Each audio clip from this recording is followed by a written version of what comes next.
Glória a Deus. Evangelho de Mateus, capítulo 5, versículo 37. Jesus, depois de falar dos juramentos, ele simplesmente termina dizendo: seja o seu sim, sim, e o seu não, não. O que passar disso vem do maligno. Seja o seu sim, sim, e o seu não, não. O que passar disso vem do maligno. Agora você vai um pouquinho para frente no Evangelho de Lucas. Evangelho de Lucas, capítulo 23. Aleluia.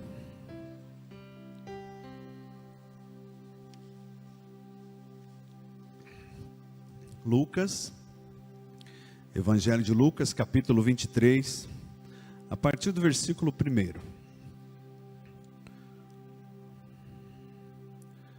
Lucas 23, nós vamos ler do versículo 1 até o versículo 25. Então toda a assembleia levantou-se e o levou a Pilatos. E começaram a acusá-lo, dizendo: encontramos este homem subvertendo a nossa nação. Ele proíbe o pagamento de impostos a César e se declara ele próprio o Cristo, um rei. Pilatos perguntou a Jesus: você é o rei dos judeus? Tu o dizes, respondeu Jesus. Então Pilatos disse aos chefes dos sacerdotes e à multidão: não encontro motivo para acusar este homem. Mas eles insistiam: ele está subvertendo o povo em toda a Galileia com seus ensinamentos. Começou na Galileia e chegou até aqui. Ouvindo isso, Pilatos perguntou se Jesus era galileu. Quando ficou sabendo que ele era da jurisdição de Herodes, enviou-o a Herodes, que também estava em Jerusalém naqueles dias. Quando Herodes viu Jesus, ficou muito alegre, porque havia muito tempo queria vê-lo. Pelo que ouvia falar dele, esperava vê-lo realizar algum milagre. Interrogou-o com muitas perguntas. Mas Jesus não lhe deu resposta. Os chefes dos sacerdotes e os mestres da lei estavam ali, acusando-o com veemência. Então Herodes e os seus soldados ridicularizaram-no e zombaram dele. Vestindo-o com um manto esplêndido, mandaram-no de volta a Pilatos. Herodes e Pilatos, que até ali eram inimigos, naquele dia tornaram-se amigos. Pilatos reuniu os chefes dos sacerdotes, as autoridades e o povo, dizendo-lhes: vocês me trouxeram este homem como alguém que estava incitando o povo à rebelião. Eu o examinei na presença de vocês e não achei nenhuma base para as acusações que fazem contra ele. Nem Herodes, pois o mandou de volta para nós. Como podem ver, ele nada fez que mereça a morte. Portanto, eu o castigarei, eu o açoitarei e depois o soltarei. Ele era obrigado a soltar-lhes um preso durante a festa. A uma só voz, eles gritaram: acaba com ele, solta-nos Barrabás. Barrabás havia sido lançado na prisão por causa de uma insurreição na cidade e também por assassinato. desejando soltar a Jesus, Pilatos dirigiu-se a ele novamente. Mas eles continuaram gritando: crucifica-o, crucifica-o. Pela terceira vez, ele falou: por quê? Que crime cometeu este homem? Não encontrei nele nada digno de morte. Vou mandar castigá-lo e depois o soltarei. Eles, porém, pediram insistentemente, com fortes gritos, que ele fosse crucificado. E a gritaria prevaleceu. Então Pilatos decidiu fazer a vontade deles. Libertou o homem que havia sido lançado na prisão por insurreição e assassinato, aquele que eles haviam pedido, e entregou Jesus à vontade deles. Eu vou ler novamente apenas o versículo 23. Eles, porém, pediram insistentemente, com fortes gritos, que ele fosse crucificado.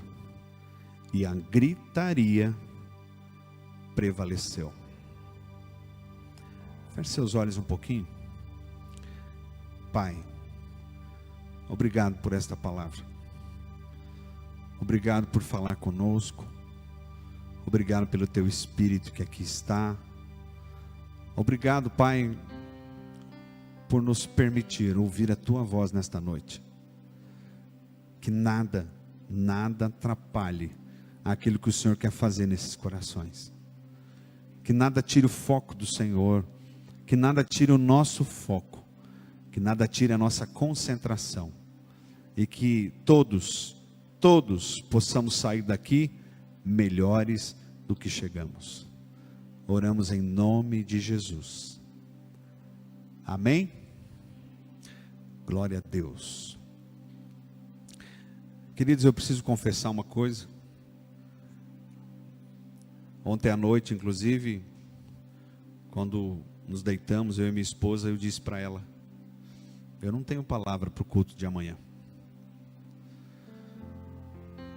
Fosse um tempo atrás, eu certamente já estaria com dor de barriga. A Bíblia diz que Deus dá àqueles que Ele ama durante o sono.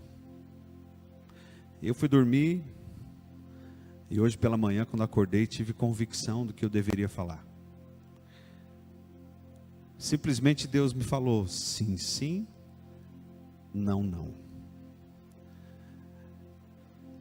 Existem muitas circunstâncias na nossa vida, e eu acho que você já viveu isso, talvez você está vivendo, e existem muitas pessoas que sofrem por querer agradar a todos. Tem muita gente que não consegue, inclusive, dizer não. Tem muitas pessoas que falam sim para tudo, e de repente, esse sim, sim, sim, vai gerando na vida um acúmulo de situações, um acúmulo de responsabilidades, um acúmulo muitas vezes de situações que ao final a pessoa diz: eu não aguento mais. É muito comum, inclusive na nossa vida pastoral, nós ouvirmos relatos de esposa, de esposo, de filho, de funcionário, que chegou ao seu limite, porque nunca conseguiu dizer não. Por outro lado, existe um outro extremo, de pessoas que são do contra. Você conhece alguém assim? Né? Não olha para o lado. Existem pessoas que são do contra para tudo. Não conseguem dar uma resposta à altura, não conseguem concordar com algo, não conseguem dizer: não, realmente eu preciso mudar, eu preciso melhorar, esta é uma circunstância que faz parte. E Jesus, ele, ao falar dos juramentos, ele condena as pessoas que ficam tentando negociar, as pessoas que ficam tentando, muitas vezes, colocar obstáculos para que os outros possam conhecer qual é o seu pensamento. Queridos, quando nós falamos sim para tudo ou não para tudo, ou quando nós sentimos dificuldade de expressar aquilo que está no nosso coração, nós sofremos. Nós sofremos. Tem tanta historinha por aí que a gente lê, né? De casais que depois de 30, 40, 50 anos casados, o homem foi descobrir o que a mulher gostava. Ou a mulher foi descobrir o que o homem gostava. E aí talvez essas pessoas olham para trás e falam assim: mas por que eu perdi tanto tempo? Tem uma historinha muito antiga do homem que sempre servia a mulher, servia a esposa, né? Ele gostava de servir, glória a Deus. E ele, quando ia servir o pão, ele sempre cortava, Estela, a casquinha do pão, e entregava o pão para a esposa sem a casquinha, e ela comia.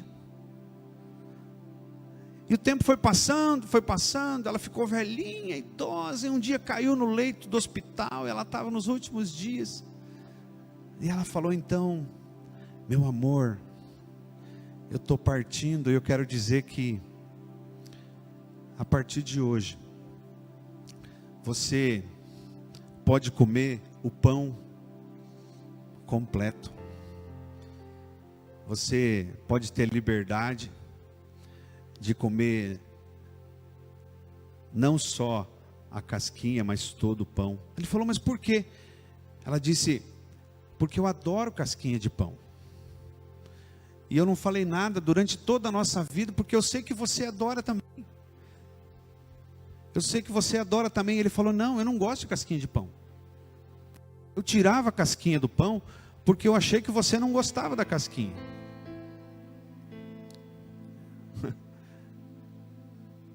Irmãos, isso pode estar acontecendo na nossa vida. Isso pode estar acontecendo dentro da nossa casa.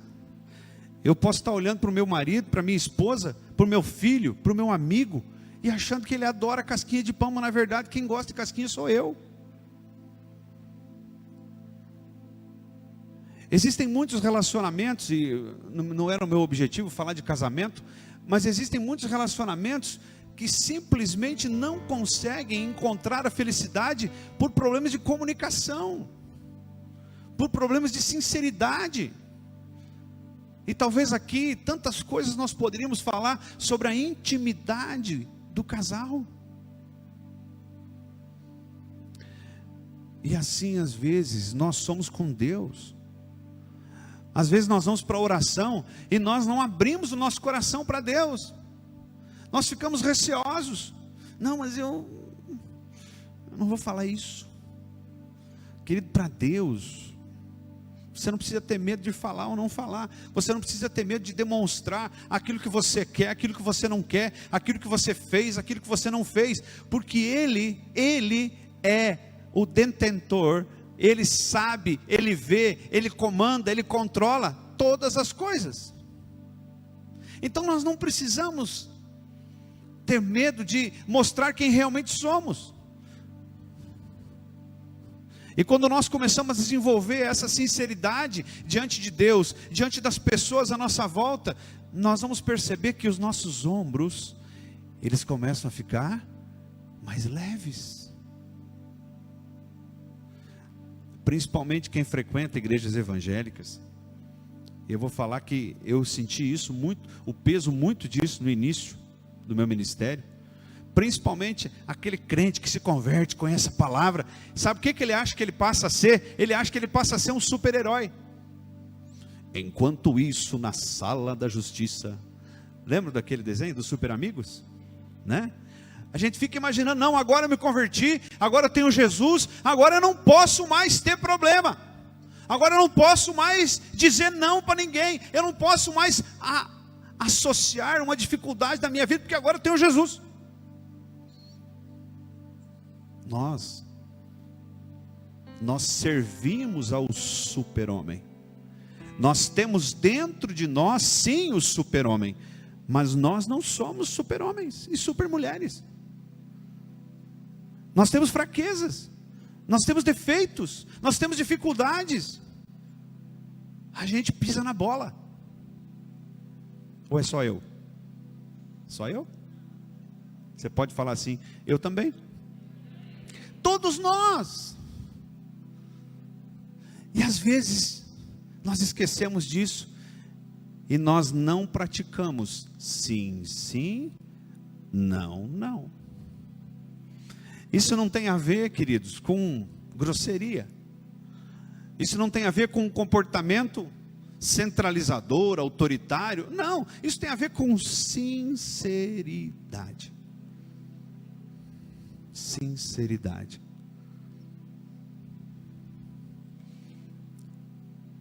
Você tem um homem fraco em caráter demonstrado pela Bíblia, esse homem se chama Pilatos. Pilatos é o legítimo exemplo de homem frouxo. Frouxo. O legítimo exemplo que homem, quando eu falo homem, não homem do sexo masculino, mas homem enquanto ser. É o legítimo exemplo de alguém que não deve ser imitado. Em termos de comportamento, em termos de atitude, em termos de sim, sim, não, não. E não é à toa que a Bíblia nos traz esses exemplos muito claros. E não é à toa que a Bíblia não conta em detalhes, você percebe detalhes, os 4 evangelhos, os 3 sinópticos, Mateus, Marcos e Lucas, e o evangelho de João, os 4 evangelhos contam a história de Pilatos. Os 4 evangelhos se autocompletam, mas em nenhum dos evangelhos há contradição de que Pilatos não era um frouxo.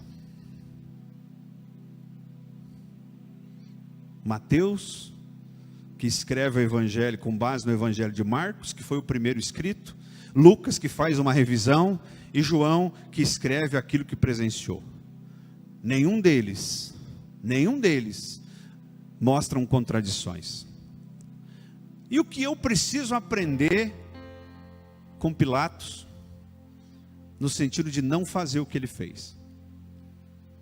Primeiro, não basta saber o que é certo, é preciso fazer o que é certo. Amém? Queridos, Pilatos, ele sabia ou não sabia o que era certo? Fala comigo, sabia. Ele fez o que era certo? Nós não vamos discutir aqui a profecia. A profecia lançada sobre Jesus e a forma como Jesus deveria de morrer, ela se cumpriu, mas ela passa pelas mãos do frouxo Pilatos. Mas Pilatos, ele mostra aquilo que nós não devemos ser, aquilo que nós não devemos fazer, a maneira como nós não devemos agir. Pilatos sabia o que era certo, mas ele não fez o que era certo. Queridos, eu vou dizer uma coisa para vocês. Aquele que rouba, ele sabe que ele não deveria roubar. Aquele que mente, ele sabe que ele não deveria mentir. Aquele que não perdoa, ele sabe que ele deveria perdoar. A convicção do que é certo é a razão da justiça sobre nós. Nós não podemos alegar em sã consciência, a não ser que a gente não tem controle racional, que nós somos impedidos de viver em sociedade. Mas nós que somos racionais, nós não podemos alegar ignorância daquilo que é certo e daquilo que é errado.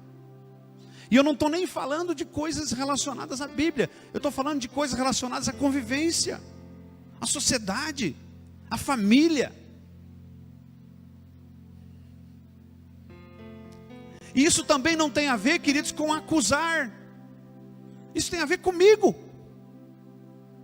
Tem a ver comigo. tem a ver com a forma como eu me relaciono com as pessoas à minha volta, tem a ver com as minhas decisões. É verdade, sim, é verdade, que Deus não leva em conta o tempo da ignorância. Mas existe um tempo da ignorância que só vale para nós quando a gente é bebê, quando nós somos criancinhas de colo. Existem situações que nós alegamos, ou até podemos alegar ignorância, que valem sim para a conversão, mas existem regras básicas da vida que nós não podemos alegar ignorância. Eu acho que eu já contei aqui um tempo atrás, e eu vou contar como testemunho para vocês. A Rebeca era pequenininha, devia ter uns 4 aninhos. Ela começou, assim naquela fase da infância, a descobrir o que é certo, o que é errado e tal. E a minha esposa Sheila tem o hábito assim de brincar, né? Vou jogar essas bonecas tudo fora, né? Quem convive com a gente sabe que ela tem o hábito de, essa bagunça, vou jogar tudo fora. E a Rebeca, desde novinha, ela foi marcada por uma frase que eu falei para ela, e essa frase que eu falei para ela serviu tanto para mim. Um dia, ela olhou para mim e falou: é verdade, papai, que a mamãe vai jogar fora? Eu olhei bem no olho dela e falei: filha, não, mamãe está brincando. E você está falando a verdade? Ela pediu. Vocês sabem o temperamento da Rebeca.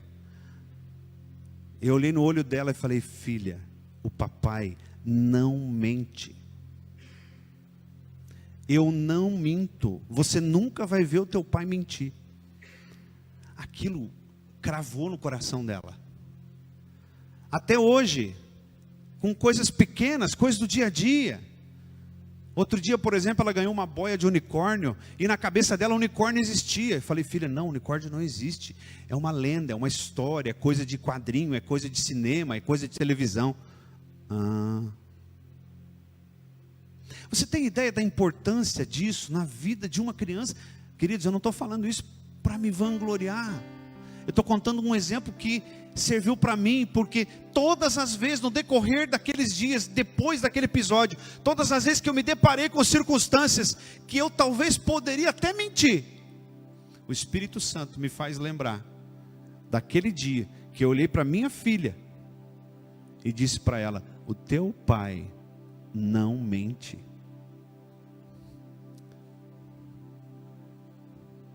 Nós precisamos ter a ousadia de fazer isso. Isso não tem a ver com evangélico, católico, espírita, umbandista. Nada a ver com isso. Isso tem a ver com caráter. Isso tem a ver com vida em sociedade. Jesus, ele não está à procura de simpatizantes. Guarde isso. Jesus não está à procura de simpatizantes. Ele está à procura de pessoas que carreguem a sua cruz. Pastor, mas quer dizer que eu não posso ter simpatia por Jesus? É claro que você pode. Você deve. Nós devemos olhar para Jesus, para a obra dele, para o espírito dele, para o exemplo dele, e nos apaixonarmos, nos simpatizarmos. Claro que sim, mas eu quero dizer para você que Pilatos era simpático a Jesus. Pilatos olhava para Jesus e babava. Herodes também. A Bíblia diz que há muito tempo Herodes queria ver Jesus. Nos evangelhos, se você for ler os 4 evangelhos, você vai perceber que Pilatos era muito simpático a Jesus. Prova disso que ele dizia: eu não encontro nele crime algum. Eu já vou falar sobre isso. Muitas pessoas, queridos, muitas pessoas são simpáticas a Jesus. Muitas. Muitas pessoas são tão simpáticas a Jesus, a ponto de colocar até um adesivo no carro, a ponto de publicar um texto bonito na internet, compartilhar coisas com um grupo de família. É a coisa mais fácil. Mas Jesus, ele não está à procura de simpatizante. Ele está à procura daquele que levanta a mão e fala assim: olha, eu vou carregar minha cruz, eu vou assumir o compromisso. A Bíblia diz que Pilatos desejou por 3 vezes. Ele falou: eu não vejo nele crime algum, eu vou soltar, eu vou soltar, eu vou soltar. Ou seja, ele gostou de Jesus. Mas a simpatia não virou convicção. Você está me entendendo? A simpatia por Jesus não virou convicção no coração de Pilatos. Porque se tivesse virado convicção, a declaração dele de dizer: esse homem é inocente, eu vou soltar e acabou, iria gerar nele a necessidade de carregar uma cruz.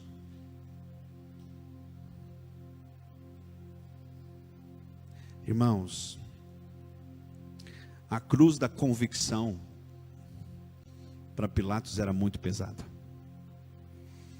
A cruz da verdade para Pilatos era muito pesada. Quer ver? O Evangelho de Mateus diz que a mulher de Pilatos mandou um recado para ele, quando o julgamento estava ocorrendo ali. A mulher de Pilatos mandou um recado para ele dizendo: não te envolva com este justo, porque durante a noite em sonho eu sofri muito por causa dele. Meu Deus, quanta coisa que Deus nos fala. Muitas vezes, amados, nós estamos à beira de tomar uma decisão: sim, sim, não, não. E nós estamos ali, tentando negociar, tentando agradar gregos e troianos, tentando fazer um pouquinho de comida para cada filho, porque o filho um gosta de frango, o outro filho gosta de peixe, o outro filho gosta de porco. Aí eu vou fazer um monte de comida, aí chega o filho, come um pouquinho, vai embora, estou eu com aquele monte de comida. Às vezes a gente está assim, e Deus usa inclusive pessoas à nossa volta para vir nos dar recados. Deus talvez esteja me usando nesta noite para chacoalhar você e para dizer: irmão, sim, sim, não, não. E nós continuamos nos fazendo de desentendidos. Não. Quem é simpatizante não carrega a cruz. Só carrega a cruz quem é apaixonado. Vou falar de novo. Quem é simpatizante não carrega cruz nenhuma. Só carrega a cruz quem é apaixonado. Eu posso ser simpatizante de Jesus. Eu vou lá na rede social e publico um texto, publico um vídeo que eu estou lendo a Bíblia. Mas aí tem um irmão que pecou contra mim, que eu desejo que ele morra. Aquele irmão, muitas vezes, o que ele mais queria era uma visita minha para ir lá e abraçar ele e falar: irmão, eu vim aqui para te perdoar, eu vim aqui para pedir perdão. Mas aí vem um orgulho. Aí no outro dia eu vou lá e publico mais um texto na rede social, eu compartilho as coisas da igreja. Glória a Deus, continue fazendo, irmão. Mas a simpatia não te leva para o céu. O que te leva para o céu é ser apaixonado por Jesus. O que nos leva para o céu é, sim, a convicção de que nós precisaremos carregar a nossa cruz. Sim, sim, não, não. Só carrega a cruz quem é corajoso, convicto, determinado. Você lembra da parábola sobre o banquete, o grande banquete? Eu me emociono só de lembrar. A Bíblia diz que o banquete estava pronto, mas os convidados não eram dignos. Então Jesus, ele fala: agora vão às esquinas, vão às encruzilhadas e convide todo tipo de gente. Aí quando a festa começa, o dono da festa olha e vê um cidadão lá sem veste nupcial. E ele então diz: como é que você entrou aqui sem veste nupcial? Joga fora. Irmãos, sem cruz não há veste nupcial.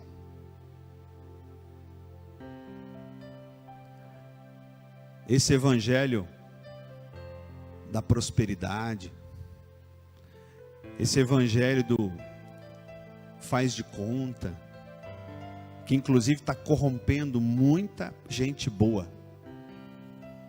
Esse evangelho de, você não precisa fazer nada não, irmão, Jesus já pagou. É claro que ele já pagou. Você não precisa pagar promessa, você não precisa ir a pé para lugar nenhum, você não precisa ser dizimista para ir para o céu, nada disso. Agora, tem coisas que o Espírito Santo, ele começa a falar ao seu coração, e ele diz: Márcio, eu quero que você faça isso. Existe o quê? Existe uma briga constante entre carne e espírito. Nada do que eu fizer vai me levar para o céu, mas tudo que eu deixar de fazer pode fazer com que eu perca a minha salvação. Vocês estão entendendo a diferença? Eu posso fazer o que eu quiser, aquilo que eu faço não me leva para o céu, porque o que me leva para o céu é aquilo que Jesus já fez na cruz. Isso sim. Mas existem coisas que eu deixo de fazer, que podem mostrar para mim mesmo e para as pessoas à minha volta que eu ainda não conquistei o direito à vida eterna. Porque a fé sem obras é morta. Amém? Sim, sim. Não, não. Pilatos era um líder, era o governador, era o representante de Roma ali naquela província. Mas ele não influenciou o povo. O povo influenciou a Pilatos. Ele foi tão frouxo, e aqui eu faço um comentário depois. Ele foi tão frouxo que o espírito de Saul estava ali. Saul, lá em 1 Samuel capítulo 15, dá uma de mimimi, de João sem braço, para falar com o profeta: nós não matamos todas as ovelhas, nós trouxemos as ovelhas gordas. Aí vem o profeta Samuel e fala: escuta aqui, o que Deus mandou fazer? Deus mandou matar tudo? Mas de Saul, eu tive medo do povo. Eu tive medo do povo. Eu fiquei com medo dos soldados. E aí então a gente viu lá um monte de ovelha gorda, de boi gordo. A gente viu ouro, a gente viu prata. Aí a gente trouxe, inclusive trouxemos o rei. Frouxo.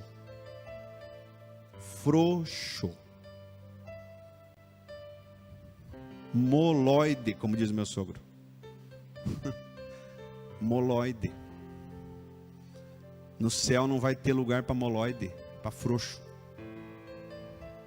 No céu é lugar de gente corajosa. Pastor, mas eu não consigo. Eu entendo que existem comportamentos e temperamentos diferentes. Você não vai precisar saindo brigando com ninguém, mas lá no teu coração, o que é que te domina? A coragem ou o medo?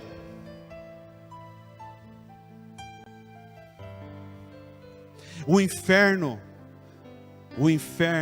está povoado de pessoas que queriam ter feito diferente, mas não fizeram. E vai chegar um dia em que tudo isso vai vir à tona. Irmãos, no versículo 24, é muito claro o texto. Então Pilatos decidiu fazer a vontade deles. Olha só. Versículo 23 diz: a gritaria prevaleceu. Sabe o que isso nos ensina? Moda. Fala comigo, moda. Moda. Moda. No meu tempo de mais jovem, a moda era usar aquelas calças manchadas. Lembra, Jeff? Calça manchada. Eu lembro que eu tinha uma calça Transport manchada. Aí depois o tempo passou, eu me lembro que as mulheres começaram a usar aquelas calças que tem a boca larga embaixo, como é que chama? Boca de sino. Hoje a gente não vê mais. A gente vê essas calças aí, que nem a Paula tá. Nova, rasgada. É linda a roupa. Mas um tempo atrás a gente imaginaria que você imaginaria, seu Pedro, o senhor já se imaginou indo lá na loja, comprar um presente para a dona Noeli, e aí a vendedora fala assim: tem essa aqui, toda rasgada, né? É nova, mas é rasgada. Não estou dizendo nada sobre a roupa, tá? Né? Nada disso. Eu tenho uma rasgadinha também. Isso é moda. Mas o problema, queridos, é quando nós, enquanto cristãos, começamos a nos deixar levar pela moda. A moda, quando se associa ao comportamento das pessoas e leva as pessoas a pecarem, ela é chamada de quê? De iniquidade. A iniquidade é o quê? É aquilo que eu faço, que é pecado, mas na minha consciência, eu acho que aquilo não tem nada a ver. Não tem nada a ver. Eu vou citar um exemplo. Hoje, muitas empresas que contratam funcionários, que chega no primeiro dia e fala assim: negócio é o seguinte, você não me pede para mentir, porque eu não vou mentir. Tem muito empresário que vai mandar esse cara embora logo, logo. Porque qual é a moda? Falar a verdade ou mentir? Mentir. Porque se você não aproveitar as oportunidades, tu é um tonto. Eu quero dizer uma coisa para você: pois deixam te chamar de tonto. Você vai ser um tonto no céu. Amém? Eu prefiro ser chamado de tonto no céu do que esperto no inferno. Seja um tonto que vai para o céu. Fala para a pessoa do teu lado, se tu tiver intimidade. Fala assim: seja um tonto que vai para o céu.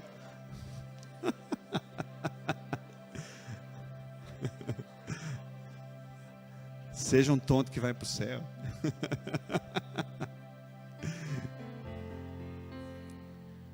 Pilatos foi contaminado por um vírus. Não é Covid não, tá? Ele foi contaminado por um vírus chamado populismo. Populismo. O populismo é uma técnica de governo, de pessoas que querem se perpetuar no poder, pessoas que não fazem aquilo que é convicção, pessoas que não fazem aquilo que deveriam fazer, mas pessoas que vão e dão uma olhadinha no mercado, dão uma olhadinha para fora da janela, interpretam a situação e devolvem para o povo aquilo que o povo quer ouvir. Sabe qual é a frase que mais se ouve em época de eleição? A palavra, não é a frase, a palavra. Mudança.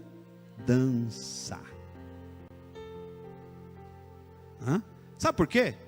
Pode ser o mesmo grupo, pode ser até o prefeito tentando a reeleição, mas ali nas entrelinhas, no subconsciente, tenta emplacar a palavrinha mudança. Sabe por quê? Porque as pessoas, elas esperam algo novo, elas esperam algo diferente. O populismo é uma técnica que busca a simpatia do povo a todo custo. Escute isso que eu vou te falar. Pilatos mandou crucificar Jesus porque a gritaria foi grande. Ele ganhou a simpatia do povo. Inclusive, o medo de Pilatos era de perder o posto de governador. Porque se começasse a haver, se as rebeliões começassem a acontecer em Israel, certamente César mandaria um recado dizendo: troca o governador. Frouxo. Frouxo. Ele trocou uma condição. Ele preferiu ficar com a condição do que ouvir aquilo que era convicção.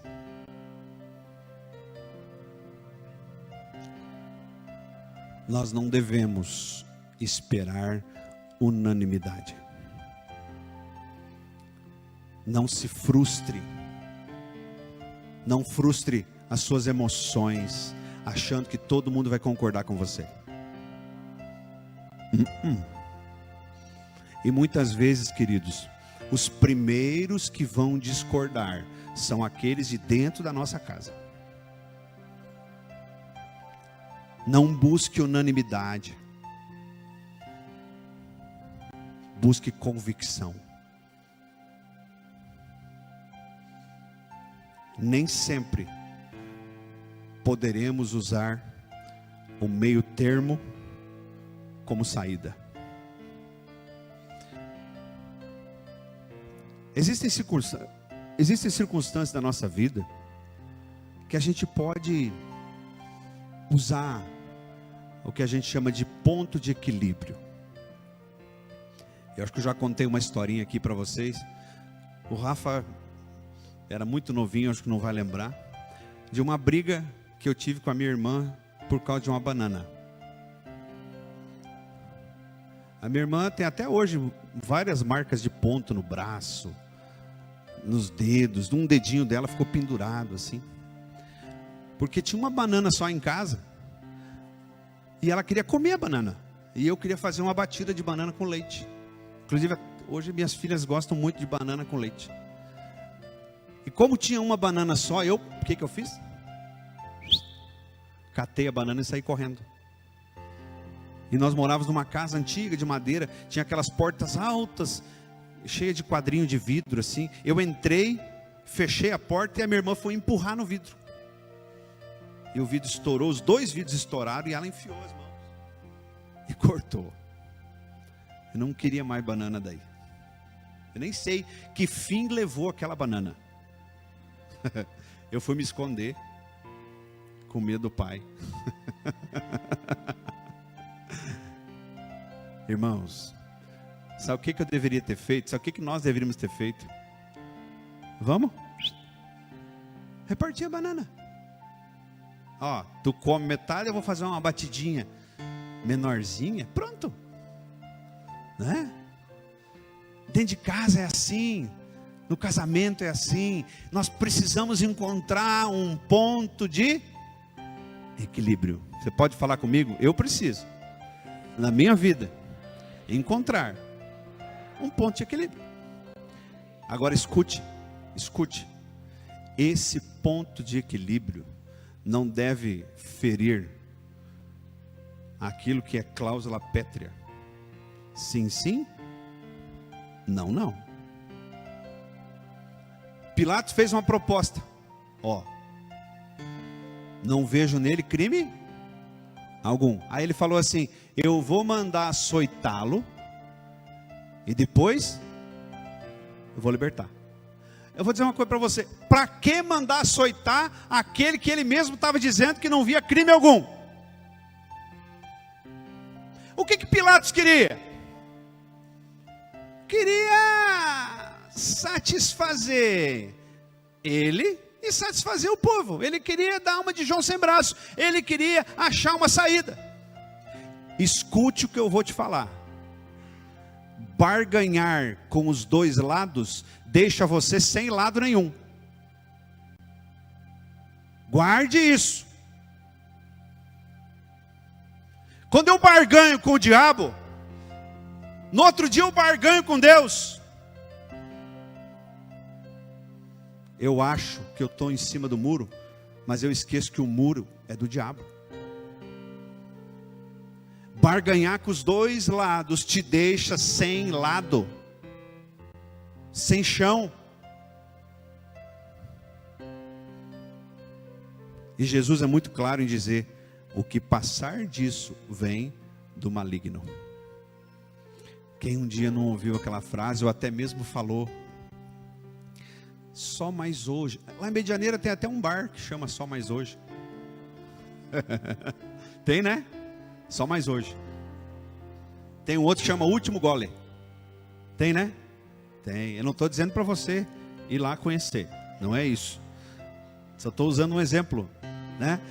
Mas, queridos, sabe aquela frasezinha do inferno que vem e diz assim: só mais hoje, só mais uma olhadinha, só mais um copo, só mais uma dose. Foi só mais essa mentira. Agora eu não minto mais, eu menti porque era necessário. Segunda-feira eu começo. Essa eu falei várias vezes já. Não, segunda-feira, não, dia 1º de janeiro, eu vou começar a ler a Bíblia, e eu vou ler a Bíblia inteira. Chega lá pelo dia 15, tu já está meio atrasado. Aí chega fevereiro, tu fala assim: eu não vou mais conseguir botar em dia, então eu vou ler esporadicamente. Você não conhece ninguém assim, né? Cuidado com o meio termo. Eu sempre brinco, quando a gente quer descobrir se a gente está certo, lembre-se daquela piadinha que diz: você conhece uma mulher quase grávida? Conhece? Está grávida, irmã? Quase. Tem? Não tem. Ou tá, ou não tá. Assim é com o salvo. Tem gente que acredita em purgatório. Não, é o seguinte, eu vou morrer, e daí eu vou ficar no purgatório, porque eu ainda não estou perfeito. Daí vai vir um monte de oração, com todo respeito. Isso não é bíblico. A Bíblia não fala disso. Isso é doutrina. Doutrina é diferente de Bíblia. Tem muita doutrina que é bíblica, mas tem um monte de doutrina que vira dogma, porque não é bíblico. E nós precisamos ter convicção de que ao homem é dado o direito de morrer uma única vez, vindo depois disso o juízo. Sim, sim. Não, não.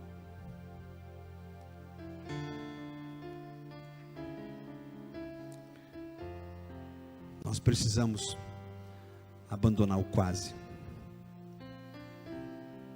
Nós precisamos tomar cuidado para que a condição não apague a nossa convicção.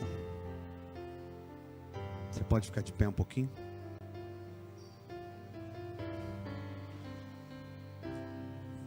Deixa tudo na cadeira aí o que você tem, inclusive suas preocupações. Nós ainda não vamos terminar o culto.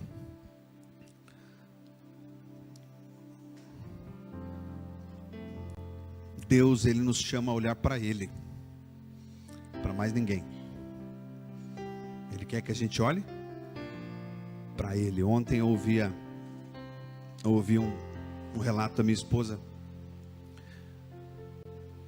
sobre frustração.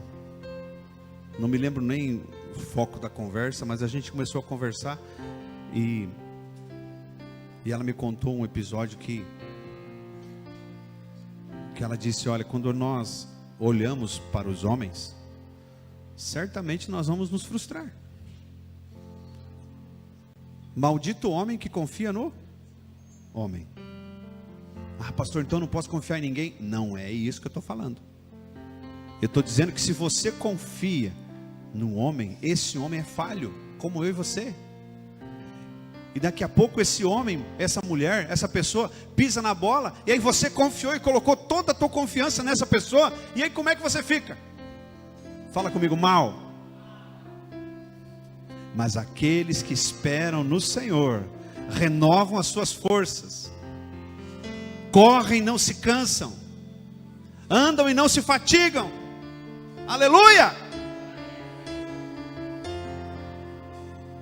Por isso, diz o apóstolo Paulo, essa palavra para o teu coração. Por isso, não desanimamos, embora exteriormente estejamos desgastados, interiormente estamos sendo renovados dia após dia, pois os nossos sofrimentos leves e momentâneos estão produzindo para nós uma glória eterna que pesa mais do que todos eles. Assim, fixamos os olhos não naquilo que vemos, mas naquilo que não vemos, pois o que se vê é transitório, é passageiro, mas aquilo que não se vê é eterno. Pode levantar sua mão. Toma posse dessa palavra na sua vida. Existem circunstâncias que pode estar te fazendo sofrer. Você pode estar louco, louca para comer a casquinha do pão, mas está com medo de falar. Você pode estar convicto de algo, convicta, mas você está olhando mais para o peso da cruz que você vai carregar, do que para a promessa que Deus já deu para a tua vida. Seja o teu falar sim, sim, não, não. A cruz está pesada, é leve e momentâneo. Pastor, eu preciso tomar uma decisão, eu preciso contar, eu preciso abrir, eu preciso falar, mas isso vai gerar problema na minha vida, isso vai gerar um peso na minha vida. Hoje vem o Senhor e diz: tomem sobre vós o meu jugo, e aprendei de mim, que sou manso e humilde de coração. Jesus, Ele está aqui para dizer para você que esta leve e momentânea tribulação que você passa, ou que você vai passar, quando você estiver convicto do sim e do não, ela é momentânea, ela é passageira. Não se apegue naquilo que é transitório, se apegue naquilo que é eterno. A promessa não é transitória, o céu não é transitório. O Senhor diz: acalma o teu coração. Eu quero orar.